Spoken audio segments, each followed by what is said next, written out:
Getting a personality is like getting into Area 51 if the security guard was Helen Keller.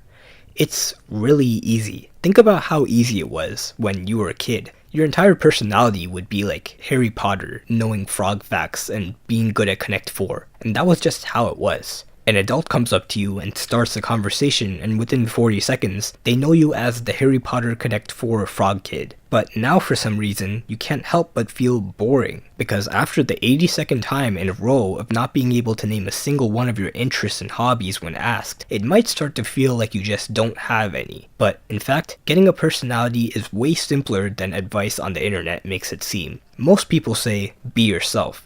But that's just extrovert propaganda, since extroverts can be interesting just by existing and using social wizard tactics that an introvert may know about but can never execute. So unless you're willing to switch sides, your next option is to go to Google, where you'll be directed to ads for personality tests, books to read, and advice to join a pottery class. So here's the real answer. Personality can literally just be boiled down to the first few standout things people think of when they think of you. That kid who pushed you over on the playground in kindergarten? Mean. Sore loser.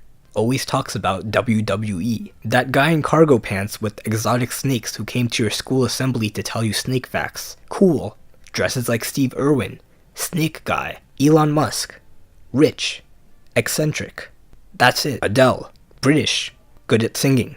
And probably really friendly. You'll notice that the more clear, memorable traits you can associate with someone, the more personality they'll seem to have. Now, what does that mean for you? It means that no matter how many cool trips you go on to other countries, or how many books you read, or how many pottery classes you take, none of these things by themselves will give you a personality. At least, not in the way you care about. What you care about is seeming interesting to people, having stuff to talk about, and having people remember things about you. And there's one easy way to do this. It's called the spike method. This is actually a trick used in college admissions to help regular students get into Ivy Leagues without needing to donate a building. So let's say you like cleaning.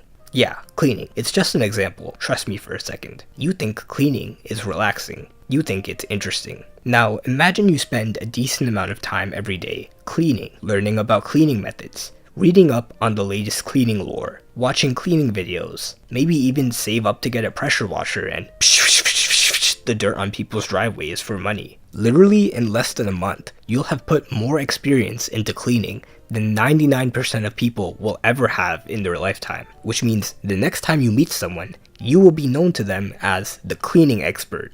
That might not sound exciting, but watch this. So what do you do for fun? Oh, I'm really into cleaning. I've learned so many cool things the average person doesn't know. Oh, like what?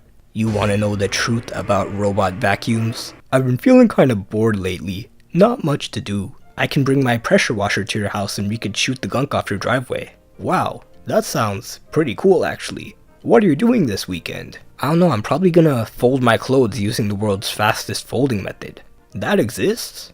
Yeah, wanna learn it? Now, I know what you might be thinking. That's not an interesting hobby. No one's gonna care.